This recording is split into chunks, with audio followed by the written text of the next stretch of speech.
Jansangram news, बातमीची सत्यता हीच आमची ओळख। 10वीचा निकाल उद्या 1 वाजता 16 लाख विद्यार्थ्यांची धाकधूक संपणार। विद्यार्थ्यांची उत्सुकता शिगेला। महाराष्ट्र राज्य माध्यमिक व उच्च माध्यमिक शिक्षण मंडळाकडून घेण्यात आलेल्या इयत्ता 10वी परीक्षेचा निकाल उद्या म्हणजेच 8 मे रोजी दुपारी 1 वाजता ऑनलाईन जाहीर होणार आहे। राज्यभरातील सुमारे 16 लाखाहून अधिक विद्यार्थ्यांचे भवितव्य उद्या ठरणार असल्यामुळे विद्यार्थ्यांमध्ये आणि पालकांमध्ये मोठी उत्सुकता आणि धाकधूक पाहायला मिळत आहे। विद्यार्थ्यांना आपला निकाल अधिकृत संकेतस्थळावर पाहता येणार आहे। यासाठी रोल नंबर आणि आईचे नाव टाकणे आवश्यक असणार आहे।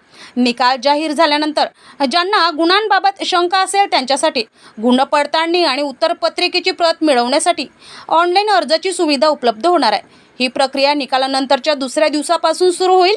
महत्त्वाची सूचना, निकाल जाहीर होताच मोठ्या प्रमाणात विद्यार्थी वेबसाईटवर लॉग इन करतील, त्यामुळे सर्व्हर स्लो होण्याची शक्यता आहे। अशा वेळी घाबरून न जाता थोड्या वेळाने पुन्हा प्रयत्न करा।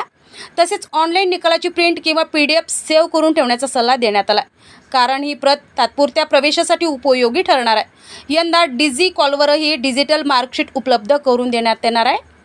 आणि जे विद्यार्थी या परीक्षेत उत्तीर्ण होऊ शकले नाहीत त्यांच्यासाठी जुलै-ऑगस्ट पुनर्परीक्षेची संधी उपलब्ध असणार आहे। तर उद्या दुपारी 1 वाजता लक्ष ठेवा, तुमच्या भविष्याचा निकाल जाहीर होणार आहे। रविराज घुमे, जनसंग्राम न्यूज, वर्धा।